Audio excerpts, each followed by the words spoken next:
বা বক্তা ওয়াইজ মাইকের সামনে উঠলে লাগাম হারিয়ে ফেলেন, বুদ্ধির খেই হারিয়ে ফেলেন। কাকে যে জাহান্নামে পৌঁছাতে হবে সে জাহান্নামে পৌঁছানোর কাজেই ব্যস্ত থাকেন। এই কাজ না করলে সে জাহান্নামী, এই কাজ না করলে সে জাহান্নামী, বলতে বলতে বলতে বলতে এমনভাবে বলেন যেটা বলা উচিত নয় সেটাও বলে ফেলেন। আরেক শ্রেণীর বক্তা আছেন যারা মানুষকে কাফের বলতে থাকে। তাদের ব্যাগের মধ্যে কাফের সার্টিফিকেট অনেক, যখন যাকে পায় তখনই তাকে একটা কাফের সার্টিফিকেট দিয়ে দেয়। অমুক মৌলবী এই বলেছে, অতএব সে কাফের হয়ে গেছে, তওবা করে আবার ফিরে আসতে হবে। তার স্ত্রী তালাক হয়ে গেছে, তালাক দেওয়া লাগবে না, অটো তালাক হয়ে গেছে। আমি জিজ্ঞেস করলাম, লোকটা ভুল করলো তো স্ত্রী কি অপরাধ করল? লোকটা যদি বলে মিলাদ কিয়াম হারাম, সেই জন্য সে লোক কাফের হয়ে গেল, তার স্ত্রী অটো তালাক হয়ে গেল, তালাক দেওয়া লাগবে না, অটো তালাক। তো স্ত্রী বেচারির কি অপরাধ যে সে অটো তালাক হয়ে গেল? নাউজুবিল্লাহ মিন যালিক। কাফের গ্রুপ অফ ইন্ডাস্ট্রিজের চেয়ারম্যান। অনুরূপভাবে এক শ্রেণী আলেম ওলামা আছেন যারা সবসময় মানুষকে জাহান্নামী জাহান্নামী জাহান্নামী বলতে থাকেন। অথচ রাসূলুল্লাহ বলছেন বাশশিরু ওয়ালা তুনাফিরু, মানুষকে শুভ সংবাদ দাও, ওয়ালা তুনাফিরু, তাদেরকে ইগনোর করো না। এই মর্মে একটি প্রশ্ন আসছে যে শ্বশুর শাশুড়িকে বাবা মা বা আব্বা আম্মা বলা যাবে কিনা? তো শ্বশুর শাশুড়িকে আব্বা আম্মা বললে সে জাহান্নামী। দলিল হলো বুখারীর হাদিস, মান ইদ্দা ইলা গায়রি আবিহি ওয়া হুয়া ইয়ালামু আন্নাহু গায়রু আবিহি ফাল জান্নাতু আলাইহি হারাম। বুখারী 6766 নম্বর হাদিসে রাসূলুল্লাহ সাল্লাল্লাহু আলাইহি ওয়াসাল্লাম বলেন, মান ইদ্দা ইলা গায়রি আবিহি, যে ব্যক্তি নিজের বাপকে রেখে অপরকে বাপ বলে দাবি করল, ওয়া হুয়া ইয়ালামু, এবং সে জানে, আন্নাহু গায়রু আবিহি, সেটা তার বাপ নয়, জেনে বুঝে নিজের বাপকে গোপন করে অপরের বাপকে বাপ বলে দাবি করল, রাসূলুল্লাহ সাল্লাল্লাহু আলাইহি ওয়াসাল্লাম বলছেন ফাল জান্নাতু আলাইহি হারামুন, তার জন্য জান্নাত হারাম। তো শ্বশুর শাশুড়িকে আব্বা আম্মা বলে ডাকা, এটা কি দাবি করা? নিজের বাপের পরিচয় গোপন করা? তো কোথাকার হাদিস কোথায় লাগালেন মুফতি সাহেব, মানুষকে চট করে জাহান্নামে দিয়ে দিলেন। অথচ শোনা যাচ্ছে সে সমস্ত মুফতির বাড়িতেও শ্বশুর শাশুড়িকে আব্বা আম্মা ডাকার প্রচলন আছে। মানে মুফতি সাহেবের স্ত্রী মুফতি সাহেবের আম্মাকে শাশুড়ি না বলে আম্মা বলে ডাকছেন। ভাই, রাস্তার মধ্যে যেতে যেতে আমি একজনকে বললাম, বাবাজি, চাচাজি, মামুজি, খালুজি বলতেই পারি। এখন তো বাসের হেল্পার, ড্রাইভার, কন্ডাক্টর এগুলি সব মামু। মামু ভাড়া নিবা না? তো এই যে একটা সুসম্পর্ক, একটা মিষ্টি অভিবাদন, তাহলে এটা কি আমরা, ওলামায়ে কেরামগণ বলছেন যে এখানে বংশ পরিচয় গোপন রেখে অন্য লোককে নিজের বাপ হিসাবে পরিচয় দেওয়া। জাহিলিয়াতের জামানায় বাপ যদি দুর্বল হতো, নিম্ন বংশের লোক, সে নিচের বাপের পরিচয় গোপন রেখে উচ্চ বংশের, কুরাইশি বংশের বা অন্য রকম নামি দামি খানদানের পরিচয় পেশ করত। সেইটা সম্পর্কে রাসূলুল্লাহ সাল্লাল্লাহু আলাইহি সাল্লাম বললেন। রাসূলুল্লাহ সাল্লামের স্ত্রী আমাদেরকে মা, তা আমি তো আমার মা আয়েশা সিদ্দিকা রাদিয়াল্লাহু তাআলা আনহা বললাম, মা খাদিজা রাদিয়াল্লাহু তাআলা আনহা বললাম, তো এটা কি নিজের মায়ের পরিচয় গোপন রেখে আর একজনকে মা বলা হলো? মা খাদিজা আমি কেন বলি? কোরআনে আয়াত আসছে যে আজওয়াজুহু উম্মাহাতুকুম, আর নবীদের স্ত্রীগণ তোমাদের মা। নবীদের স্ত্রী আমাদের মা, এটার মানে কি তার পেটে আমরা জন্ম নিয়েছি? না, তার মানে এটা শারাফ, এটা সম্মান। ওলামায়ে কেরামগণ বলছেন যে সম্মানার্থে কেউ কাউকে যদি আব্বা আম্মা ডাকে, পরিচয় না দেয় যে এটা আমার আব্বা, যদি জিজ্ঞেস করে এটা কে, তখন কি বলবে ইনি আমার আব্বা? না কি বলে? বলে এটা আমার শ্বশুর আব্বা। ইনি কে? ইনি আমার শাশুড়ি মা। কিন্তু ডাকার সময় সম্মান দিয়ে ডাকে। তাহলে একটার হাদিসের শব্দটাও তো বোঝা দরকার। সে হাদিসকে উলামায়ে কেরামগণ কিভাবে ব্যাখ্যা করেছেন সেগুলিও জানা দরকার। দুঃখজনক হলে সত্য, আজকে এই ধরনের ভাইরাল বক্তা যারা আছেন তাদের অনুসারীদের সংখ্যাও কম না। ছোট ছোট বাচ্চা ছেলে পেলে কোনো ফেমাস বক্তার বক্তৃতা মুখস্থ করে হুবহু সেগুলি বলে বেড়াচ্ছে, অথচ তার জন্য সেটা শোভনীয় নয়। আমার বয়স হয়েছে, আমার সন্তান হলো মাশাআল্লাহ 8 জন, 4 ছেলে এবং 4 মেয়ে। আমি একটা ছেলেকে বোঝাই, ছেলে থামো, বলতেই পারি। কেন বলতে পারি? কারণ তোমার মতো ছেলে আমি জন্ম দিয়েছি, তোমার মতো 8 জন সন্তানের পিতা আমি। এবার অল্প বয়সের একটা ছেলে কেবল লেখাপড়া করতে, সে যদি কোনো বক্তার বক্তৃতা নকল করতে গিয়ে ঠিক বক্তৃতার মাঝখানে তার সে বয়স্ক আর একজন লোককে বলে এই ছেলে চুপ করো, মানাবে? ওদের নকল জিনিস কোনোটাই ভালো নয়। যেটা বলতে হবে বুঝে শুনে বলতে হবে। হাদিসের শব্দটা আবার শুনুন। রাসূলুল্লাহ সাল্লাল্লাহু আলাইহি ওয়াসাল্লাম বলেন, মানিদ্দা ইলা গায়রি আবিহি, যে লোক দাবি করলো নিজের বাপকে রেখে অপরকে বাপ বলে দাবি করলো।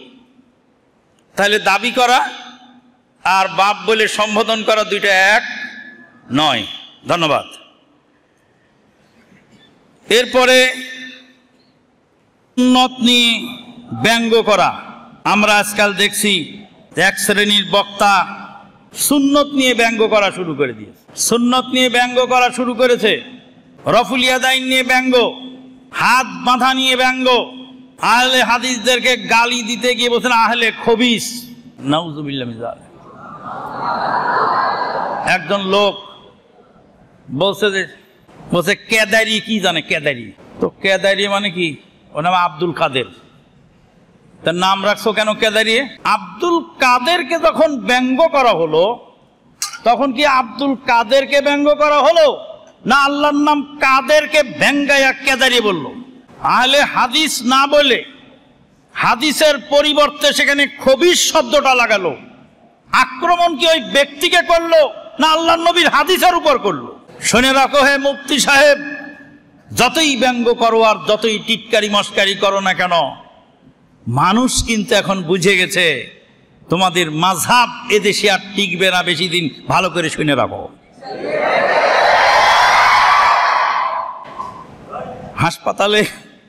হাসপাতালে লাইফ সাপোর্টে রাখে রুগীকে, লাইফ সাপোর্ট। রুগী মারা গেছে বা মুমূর্ষ, 12 জন ডাক্তারের বোর্ড বসিয়ে হাসপাতালে মুমূর্ষ রোগীকে বসে লাইফ সাপোর্টে আছে, মানে মরে গেছে, রুহু বের হয়ে গেছে, একটু ধুক ধুক করে আছে। তোমার বাপ দাদার রচিত এই মাযহাব, সেই মাযহাব লাইফ সাপোর্টে আছে। 12 জন মুফতি কেন, 12,000 মুফতি মিলে এই জাহেলিয়াতের দেশে টিকাতে পারবে না। খালি শিখেছো তো গালাগালি আর শিখেছো তো বকাবাজি। কোরআন হাদিসের দলিল দিয়ে প্রমাণ করো। তোমরাই বলছো চার মাযহাব বারহাক, চার মাযহাবের যে কোনোটা মানলেই হয়। তো চার মাযহাব যদি বারহাক হয় তো কোনো মাযহাবে তো জোরে আমিন আছে, টিটকারি করার তো অধিকার নেই। কোনো মাযহাবে তো বুকে হাত আছে, টিটকারি করার অধিকার তো নেই। তোমার বাড়িতে তোমার স্ত্রী তো বুকে হাত দেয়, বুকে হাত দেওয়া যখন বুকে হাত রেখে সালাত আদায় করা দিয়ে এতই হারাম, দলিল দিয়ে এতই অকার্যকর, বলছে বুকের উপর হাত দিলে অহংকার আসে, আর নাভির নিচে হাত দিলে কি আসে, কি বলে, বিনয় অবনত হয়। আল্লাহ পাক বলছেন ইন্নাল মুনাফিকিনা ইউখাদিউনা আল্লাহ ওয়া হুয়া খাদিউহুম ওয়া ইযা ক্বামু ইলাস সালাতি ক্বামু কুসালা ইউরাউনান নাস ওয়া লা ইয়াযকুরুনা আল্লাহ ইল্লা ক্বালিলা। মুনাফিকরা আল্লাহকে ধোঁকা দেওয়ার চেষ্টা করে, কিন্তু সে নিজেকেই ধোঁকা দেয়। ওয়াইদা ক্বামু ইলাস সালাতি ক্বামু কুসালা, যখন সালাতে দাঁড়ায় তখন সে অলসতা ভরে দাঁড়ায়।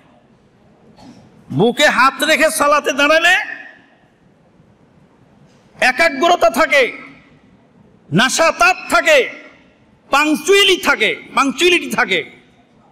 আর যখনই এখানে হাত রাখা হয় তখন কামু কুসালা, তখন সে অলসতা প্রকাশ পায়। ঠিক আছে, বুকে হাত রাখলে অহংকার আসে, এখানে হাত রাখলে বিনয় আসে। তো তোমার বাড়ির মহিলারা যে বুকে হাত রাখে তাদের অহংকার আসে না? আমাকে এক মুফতি সাহেব বলছিলেন আপনাদের সাথে আমাদের লড়াই আছে। তো বললাম যে আপনারা হলেন আমাদের দুলা ভাই আর আমরা হলাম আপনার শালা, লড়াই কিসের? কেন? বললাম আপনার বাড়িতে যত বোন আছে সব আহলে হাদিস, তোরা তো আমাদেরই বোন, তাহলে আপনারা আমাদের দুলা ভাই আর আমরা হলাম আপনাদের শালা, লড়াই কিসের? শালা দুলাই বরাবর লড়াই চলে নাকি? তো লোকটা হা করে তাকায় রয়েছে, বলছে আপনাদের মসজিদ নাপাক করে ফেলেছে। কে নাপাক করেছে? মহিলারা। কাদের মসজিদ নাপাক করেছে? আমাদের মসজিদ। তা আমাদের মসজিদ আমাদের মহিলা নাপাক করেছে, তোমার সমস্যা কি? তো বলছে তোমাদের মহিলা দেখা দেখি আমাদের মহিলারা এসে হাজির হয়ে যাচ্ছে।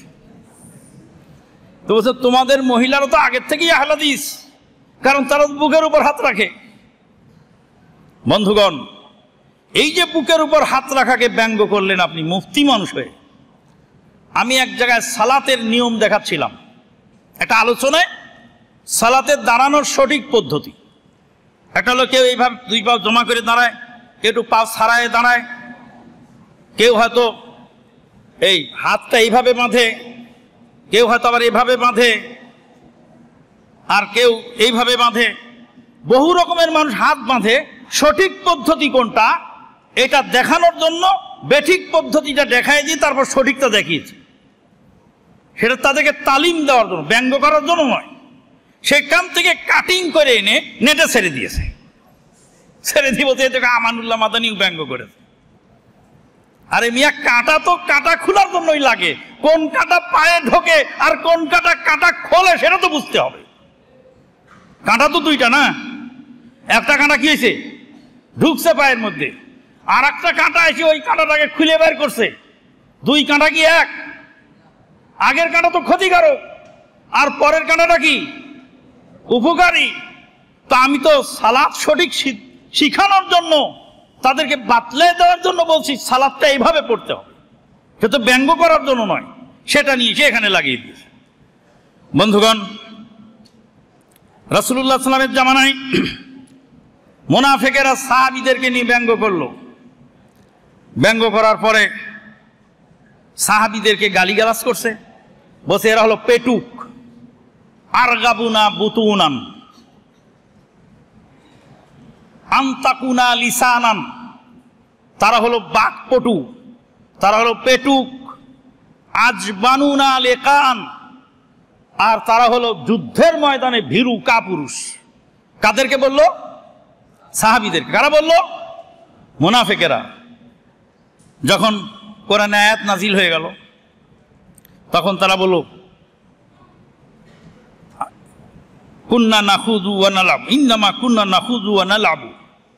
আমরা তো রসিকতা করে বলেছি, এটা হাসতে হাসতে বলেছি, হাসি তামাশা করে বলেছি, গালাগালি করার জন্য বলিনি।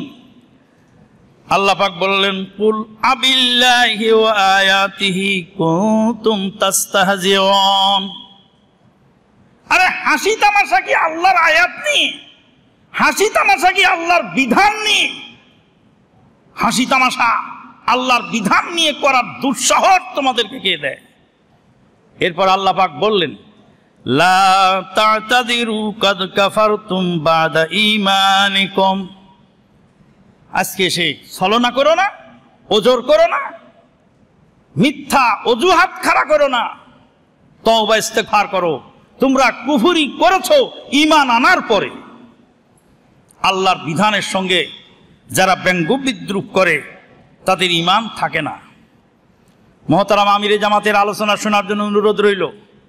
একজন মুহাদ্দিস একটি হাদিস পড়তে যে উপহাস করেছিলেন, বলছিলেন যে ইমামের আগে মাথা তুললে হতে পারে তার মাথা গাধার মাথায় রূপান্তরিত হয়ে যাবে। রাসূলুল্লাহ সাল্লাল্লাহু আলাইহি ওয়াসাল্লাম হাদিসকে ব্যঙ্গ করেছিল একজন মুহাদ্দিস। আল্লাহ রাব্বুল আলামিন তার মাথা গাধার মাথায় পরিণত করে দিয়েছিলেন। তারপর উপস্থিত দর্শকেরা হাদিস শুনতে গেছে, পর্দার আড়াল থেকে হাদিস বলছে, পর্দা সরানোর পরে দেখে গাধা কথা বলছে। বলছে এটা কেন হলো? বলছে আল্লাহর নবীর হাদিসকে আমি অবজ্ঞা করেছিলাম, সেই শাস্তি স্বরূপ আল্লাহ পাক আমাকে গাধায় রূপান্তরিত করে দিয়েছে।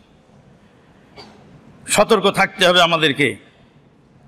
পরিশেষে আর একটি আলোচনা, সেটা ৮ নম্বর আলোচনা। সেটা হলো একজন খান, নাম তার সাকিব খান। সাকিব খান বিয়ে করে গোপন রেখেছে, এই বিষয়ে জানতে চাই। এসব লোকদের বিয়ে গোপন আর প্রকাশ্য কি আছে জিনিসটা? একজন লোক মুরগি জবাই করছে, তো আর একজন লোক মুরগির রগ বেছে বেছে ফেলে দিচ্ছে। তো বলছে ভাই মুরগির গোশত তাড়াতাড়ি নিয়ে আসো, রান্না করে খেতে হবে। বলছে মুরগির গোশতের রগ বেছে ফেলে দিচ্ছি, রগ খাওয়া মাকরুহ। বলছে রগ খাওয়া মাকরুহ? তো মুরগি তো চুরাই মুরগি, তো চুরাই মুরগির মধ্যে আবার হারাম মাকরুহ কি আছে? চুরাই মুরগি, চুরি করা মুরগি, এর মধ্যে আবার হারাম মাকরুহ কি আছে? হারাম মাকরুহ কিছু আছে চোরা করা মুরগির মধ্যে? চোরা করার মুরগির মধ্যে আবার হারাম মাকরুহ কি আছে? আব্দুল্লাহ বিন ওমর রাদিয়াল্লাহু তাআলা আনহুকে একটা লোক জিজ্ঞেস করলেন, হজ সফরে গিয়ে বললেন এহরাম অবস্থায় মশা মাছি মারলে কি শাস্তি হবে, জরিমানা কি হবে? আব্দুল্লাহ বিন ওমর রাদিয়াল্লাহু তাআলা বলেন তোমার বাড়ি কোথায়? বলে আমার বাড়ি কুফায়। আব্দুল্লাহ বিন ওমর রাদিয়াল্লাহু তাআলা ধিক্কার দিয়ে সরিয়ে দিয়ে বললেন তোমরা সেই কুফার গাদ্দারের এলাকার লোক, যেই কুফার গাদ্দারেরা আল্লাহর নবীর নাতিকে হত্যা করেছে। আল্লাহর নবীর নাতিকে হত্যা করো তোমরা, আর তোমরা এসে মশা মারার কি শাস্তি, মাছি মারার কি শাস্তি সেগুলি খুঁজে বেড়াও। তো যারা এসব নায়ক নায়িকা, গায়ক গায়িকা, খেলোয়াড়, এর তো অধিকাংশই তো সকাল বিকেল জেনা করে। ডাইরেক্ট জেনা যদি না হয়, হাতের জেনা হয়, মুখের জেনা হয়, চোখের জেনা হয়। রাসূলুল্লাহ সাল্লাল্লাহু আলাইহি ওয়াসাল্লাম বলছেন আদম সন্তানের প্রত্যেকটা অঙ্গ প্রত্যঙ্গ জেনায় লিপ্ত থাকে। হাতের জেনা হলো পরনারীকে স্পর্শ করা, চোখের জেনা হলো পরনারীকে দেখা, কানের জেনা হলো পরনারীর কথা শোনা,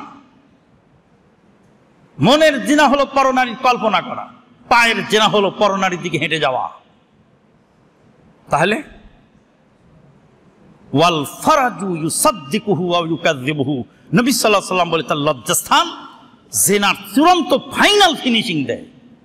লজ্জাস্থানে ফিনিশিং হয়, আর বাকি শুরু হয় দেখা থেকে, ধরা থেকে, ছোঁয়া থেকে। এ সমস্ত মুসলিম ঘরের সন্তানদেরকে আমরা অনুরোধ করব, আপনার বিয়ে করার দরকার বিয়ে করেন। আলিনু, তোমাদের বিয়েকে নিকাহ হাকুম, তোমাদের বিয়েগুলিকে এলান করে দাও। বিয়েকে কি করতে বলছে? এলান করতে বলছে, গোপন রাখা নিষেধ। আলেম ওলামাদের মধ্যে অনেকে বিয়ে করে গোপন করে রেখে দেয়, তো সাধারণ পাবলিক আবার কি করবে? কিন্তু কোরআনের নির্দেশ হলো বিবাহকে এলান করে দাও, প্রকাশ্য বিবাহ করো, বিবাহের ঘোষণা দিয়ে দাও। বন্ধুগণ, এই সমস্ত নিয়ে আজকে জাতি বড় দিশেহারা। আমাদের তালেব ইলম যারা আছেন তাদের কাছে অনুরোধ, নিজের জীবন এখন গড়ার টাইম। যদি আপনার বিল্ডিংয়ের ভিত্তিটা দুর্বল হয়ে যায়, সেই বিল্ডিংয়ের উপরে যতই গাঁথনি দেন আর যতই দামি টাইলস লাগান, সেই বিল্ডিংয়ের যেমন দাম নাই। আপনার জীবনের শুরুটা যদি তাওহীদ সুন্নাত কোরআন সুন্নাহ ভিত্তিতে না করতে পারেন, তাহলে আপনার জীবন শেষে যায় আর ভালো করা কঠিন। কাজে এখন থেকেই সৎ চরিত্রের অধিকারী হয়ে কোরআন সুন্নাহ ভিত্তিক জীবন যাপন করার চেষ্টা করতে হবে।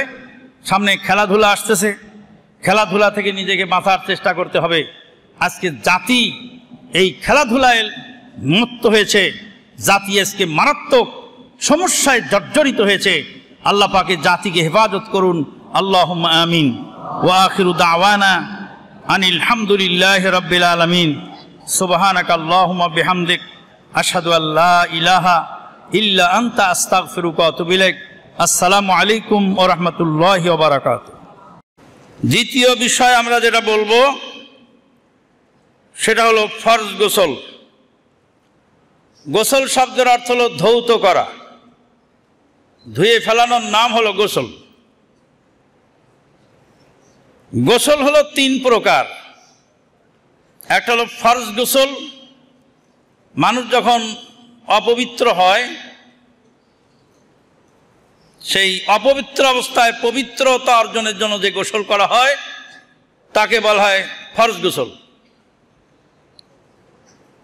আল্লাহ পাক বলছেন, ওয়াইন কুনতুম জুনুবান ফাত্তাহহারু, যদি তোমরা অপবিত্র হও তাহলে তোমরা পবিত্রতা অর্জন করো। পবিত্রতা অর্জন হয় গোসলের মাধ্যমে এবং তায়াম্মুমের মাধ্যমে। পানি যদি না থাকে আর পানি ব্যবহার করতে যে অপারগ হয়, পানি আছে ব্যবহার করতে পারে না অসুস্থতার কারণ বা যে কোনো কারণ, অথবা পানি মোটেই নেই, সেই অবস্থায় সে তায়াম্মুম করবে। গোসল এবং উজুর কাজ একসঙ্গে তায়াম্মুমে হয়ে যায়। দুই নম্বর হলো মুস্তাহাব গোসল, যেটাকে সুন্নাত বলা হয়, গোসলের সুন্নাত। যেমন জুমার দিনে গোসল করা, অনুরূপভাবে মাইয়েতকে গোসল করানোর পরে গোসল করা, মক্কায় ঢুকে গোসল করা। মক্কায় ঢুকে রাসূলুল্লাহ সাল্লাল্লাহু আলাইহি ওয়াসাল্লাম আগে গোসল করতেন, তারপরে তোয়াফ করতে যেতেন। এহরামের পূর্বে গোসল করা, এই ধরনের গোসলগুলি হলো সুন্নাত বা মুস্তাহাব। আর একটা গোসল হলো মুবাহ। মুবাহ মানে জায়েজ, সেটা সুন্নতও নয়, ফরজও নয়, ওয়াজিবও নয়, মুস্তাহাবও নয়, সেটা হলো জায়েজ। মানে গরম ধরছে, মাথায় পানি ঢেলে দিলাম, গরম লেগেছে তাই গোসল করলাম, গরম নিবারণের জন্য। এটা কোনো উপলক্ষকে কেন্দ্র করে নয়। তিন প্রকার গোসল। তা আমরা ফরজ গোসলের নিয়মটা বলবো। ফরজ গোসলের নিয়মটা না জানার কারণে, গোসলটা যদি ঠিকমতো না হয়, মানুষ যদি পবিত্রতা অর্জন না করতে পারে, তাহলে সে মানুষ যতই ইবাদত করুক না কেন তার ইবাদত বাতিল, ইবাদত হবে না। কাজে ইবাদতের প্রথম শর্ত হলো পবিত্রতা অর্জন করা। সেই পবিত্রতার নিয়ম জানতে হবে এবং জেনে বুঝে সেটা আমল করতে হবে। ফরজ গোসলের নিয়ম হলো সর্বপ্রথম দুই হাত ধুয়ে ফেলতে হবে। দুই হাত তো প্রত্যেককেই ধুতে হয় ঘুম থেকে উঠার পরে। রাসূলুল্লাহ সাল্লাল্লাহু আলাইহি ওয়াসাল্লাম বলছেন, তোমাদের মধ্যেকার যে কেউ যখন ঘুম থেকে উঠবে তখন তারা দুই হাত যেন ভালো করে ধুয়ে নেয়। ভালো করে মনে রাখতে হবে, ঘুম থেকে উঠে হাত ধোয়ার আগে কোনো পাত্রে হাত চুবানো যাবে না।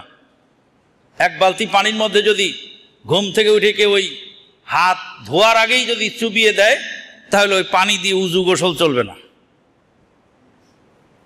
ওই পানি উজু গোসলের অযোগ্য হয়ে যাবে। কাজেই মগ দিয়ে হোক, যেভাবে হোক, আগে 2 হাত 3 বার ধুয়ে নিতে হবে।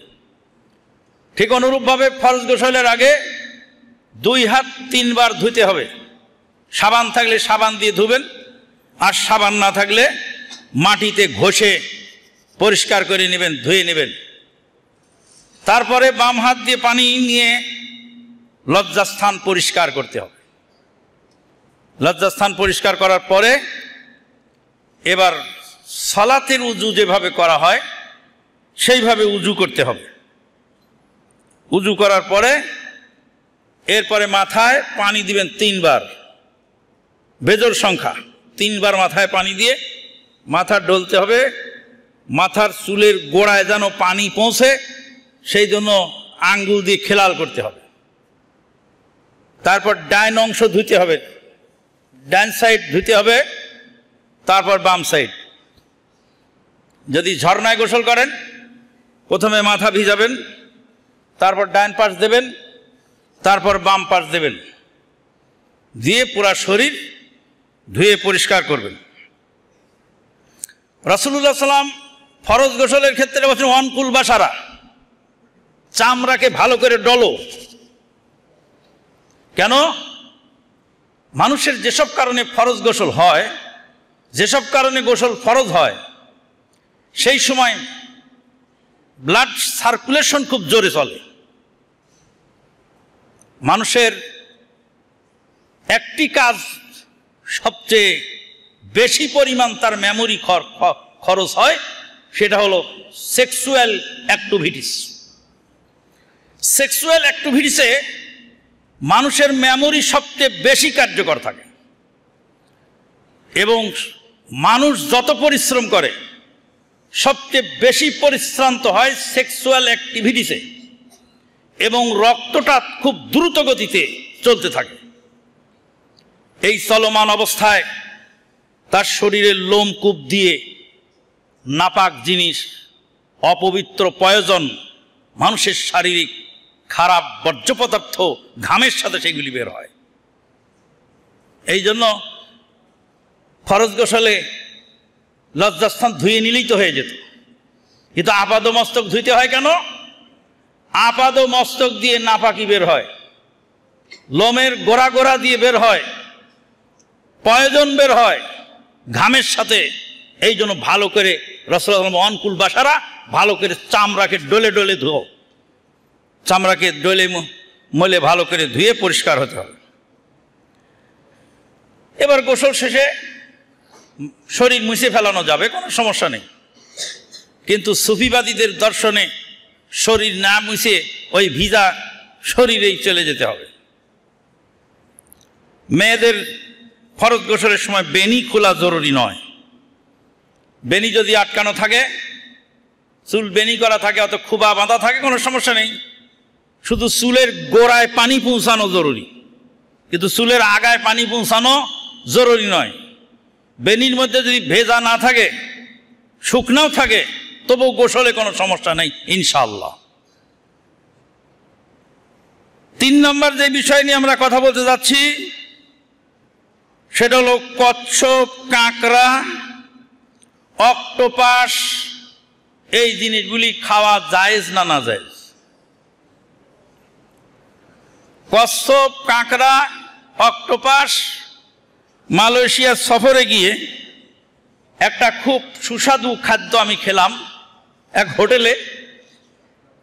তো ভাইকে জিজ্ঞেস করলাম, আমার রায়হান ভাই আমার হোস্ট, আমি হলাম তার গেস্ট। জিজ্ঞেস করলাম, ভাই এটা কি? তো বলছে এটার নাম হলো সতং। সতং নাম তো আমি কোনো শুনি নাই। পরে ডিকশনারি খুঁজে দেখা গেল এটার ইংরেজি নাম হলো স্কুইড। এই স্কুইড নামক খাদ্য এত সুস্বাদু সামুদ্রিক প্রাণী।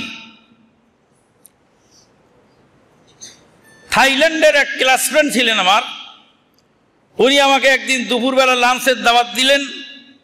আমি লাঞ্চ করলাম ওনার রুমে। খাওয়া শেষে খুব সুস্বাদু খাবার খেলাম।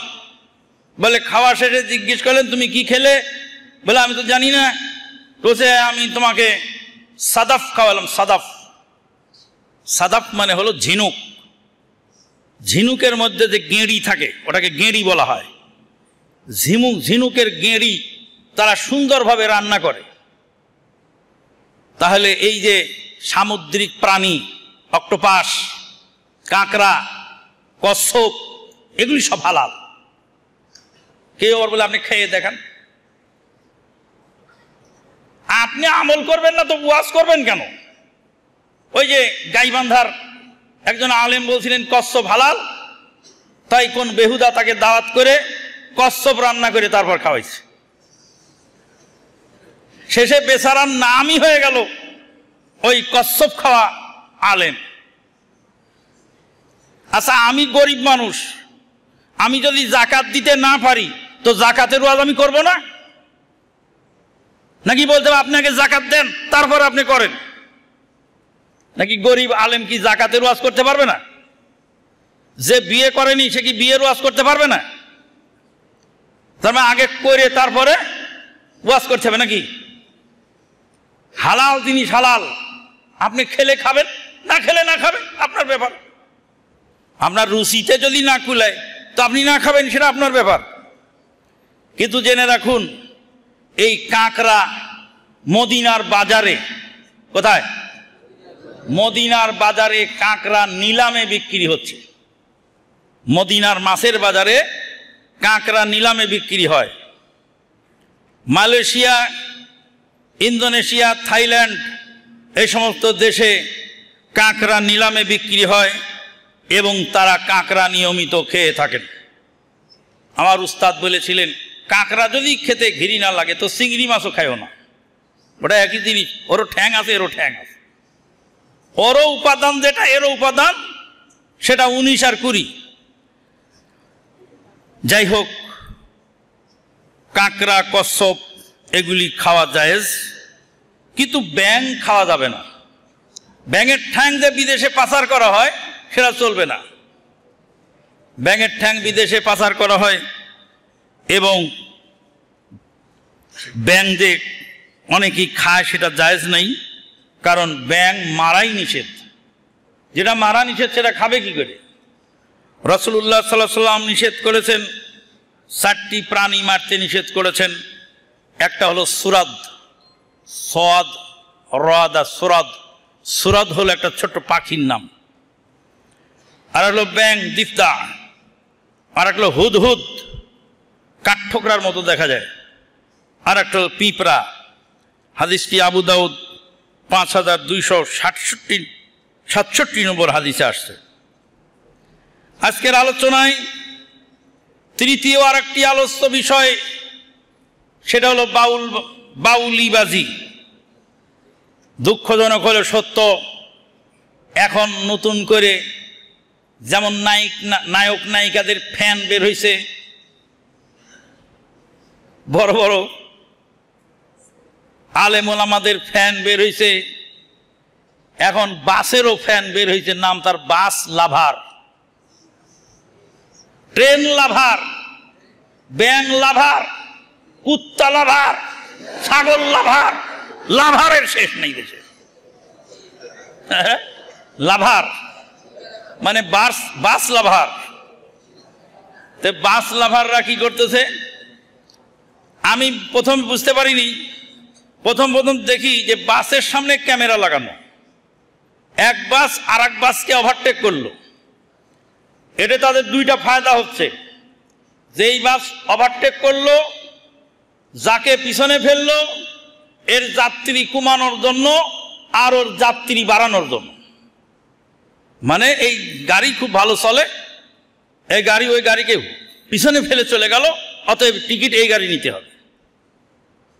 মানে এক কোম্পানি আর এক কোম্পানিকে মার দেওয়ার জন্য, এক কোম্পানি আর এক কোম্পানিকে ডাউন করার জন্য এইভাবে একটা ষড়যন্ত্র আঁকিয়ে, ষড়যন্ত্র করে একে অপরের ব্যবসাকে ডাউন দেওয়ার জন্য একে অপরকে ল্যাং মারার জন্য একটা ষড়যন্ত্রে লিপ্ত হয়েছে। আর একটা বিষয় হচ্ছে সেটা প্রতিযোগিতা। আমরা ফর্মুলা 1 দেখেছি, বাহরাইনে যখন ছিলাম তখন একটা খেলা হয় ফর্মুলা 1। সেই ফর্মুলা 1 গাড়ির রেসলিং। আগে ঘোড়ার দৌড় হতো, এখন গাড়ি নিয়ে দৌড় দেয়, হোন্ডা নিয়ে দৌড় দেয়, আবার সিটপটাং দিয়ে পরে সাথে সাথে মরেও। এটা ছোট্ট একটা এই ঘটনা শুনেছিলাম। একজন ইমাম সাহেব সালাত পড়াচ্ছেন আর মসজিদের সামনে দিয়ে হলো বিশ্ব রোড। তো একটা গাড়ি এসে কে করে উঠলো। ইমাম সাহেব বলতে লা হাওলা ওয়ালা কুওয়াতা ইল্লা বিল্লাহ। আর একটা গাড়ি টাক করে উঠলো। তখন ইমাম সাহেব বলছে আকিদ মৌত, কাছে নির্ঘাত মারা গেছে। মোটর সাইকেল, কিছু কিছু বাবা আছে তাদের ছেলেদের হাতে মোটর সাইকেল তুলে দেয়, নির্বোধ বোকা লোক ছাড়া অল্প বয়সের ছেলের হাতে মোটর সাইকেল দেয় না। মোটর সাইকেল দেওয়া মানে ওর ছেলেটার জীবনটার একটা হুমকির মুখে ঠেলে দেওয়া। মোটর সাইকেল চালানোর একটা বয়স আছে, বয়স হওয়ার আগেই ওই সমস্ত বাচ্চাদেরকে মোটর সাইকেল দেওয়া যায় না। এবার মোটর সাইকেলের পাশাপাশি বাসেরও চলছে প্রতিযোগিতা। বাস ভাড়া করে প্রতিযোগিতা চলছে, কে কাকে আগে ফেলতে পারে, পিছে ফেলতে পারে। অসংখ্য মানুষের জীবন আজকে হুমকির সম্মুখীন। এই বাউলিবাদীর কারণে অসংখ্য মানুষ ইতিমধ্যে নিহত হয়েছে এবং রোড অ্যাক্সিডেন্টের পরিমাণ অনেক অংশে বেড়ে গেছে। আল্লাহ রাব্বুল আলামিন বলেন, ওয়ালা তুলকু বিআইদিকুম ইলাত তাহলুকা, তোমরা তোমাদেরকে ধ্বংসের দিকে ঠেলে দিও না। রাসূলুল্লাহ সাল্লাল্লাহু আলাইহি ওয়াসাল্লাম বলছেন, লা যারারা ওয়ালা দিরারা, নিজের ক্ষতি করা যাবে না, অপরের ক্ষতিও করা যাবে না। নিজের ক্ষতি আর অপরের ক্ষতি এমন কাজ করা যাবে না যার দ্বারা নিজের ক্ষতি হয়, এমন কাজ করা যাবে না যার দ্বারা অপরের ক্ষতি হয়। আমরা তো বুঝি না, আমরা তো অপরের ক্ষতি করে চলেছি। আপনি নোংরা ময়লা কাপড় ঘরের মধ্যে ঝুলায় রেখেছেন, নোংরা মুজা ঘরের মধ্যে ঝুলায় রেখেছেন, আর আপনার পাশের সিটের লোক ওই মুজার গন্ধে বমি আসতেছে তার। ট্রেনের মধ্যে উঠলাম, এক লোকের পায়ের মুজার গন্ধে থাকতেই পারলাম না, আশ্চর্য হয়ে গেলাম। কোথায় প্রতিবেশীর হক? রাসূলুল্লাহ সাল্লাল্লাহু আলাইহি ওয়াসাল্লাম বলছেন, আল্লাহর কসম সেই ইমানদার নয় যার নির্যাতনে প্রতিবেশী নিরাপদ নয়। কাজেই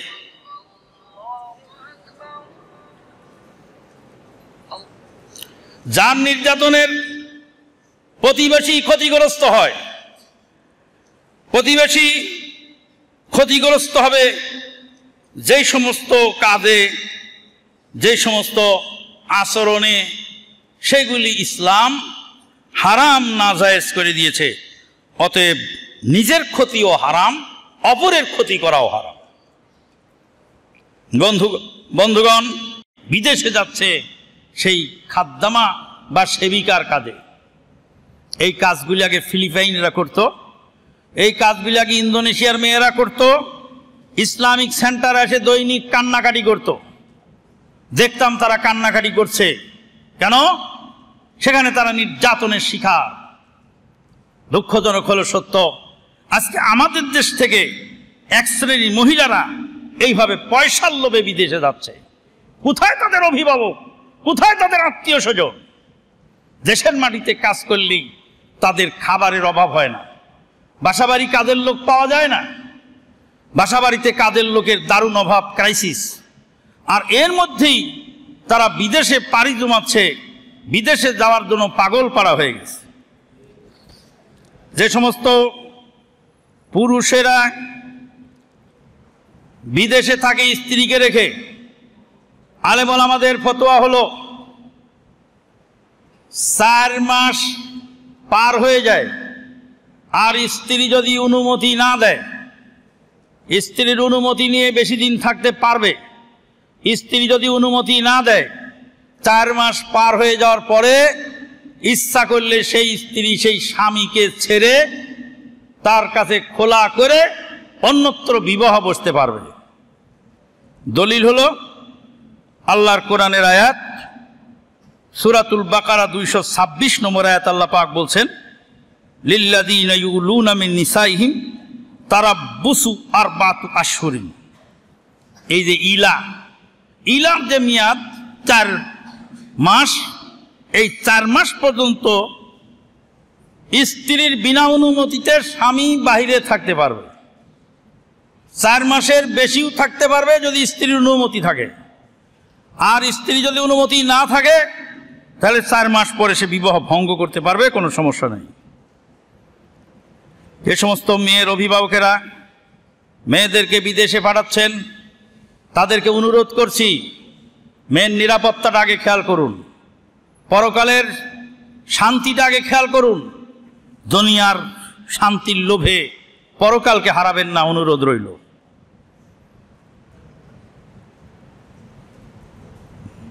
আমাদের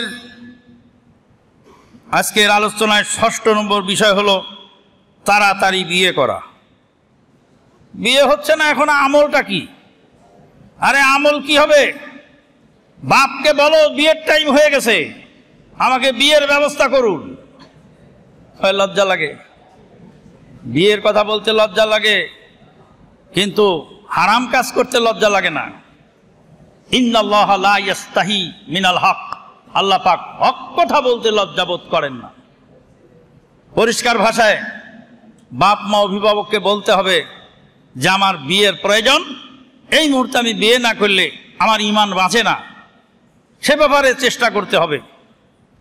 অভিভাবক যারা আছেন তাদেরকে অনুরোধ করছি, ছেলেকে বিয়ে করানোর ব্যবস্থা করে দিন, দ্রুত গতিতে ছেলেকে বিয়ে করাবেন। ছেলের চরিত্র আখলাক ঠিক থাকবে এবং ছেলের জীবন সুন্দরভাবে গড়ে উঠবে। রাত্রে ছেলে ঘরে থাকে না, বাপ খোঁজে একদিকে, মা খোঁজে আর একদিকে। কিন্তু যখনই বিয়ে করায় দিলেন তখন স্ত্রী তার স্বামীকে খুঁজে বের করবে কোথায় আছে।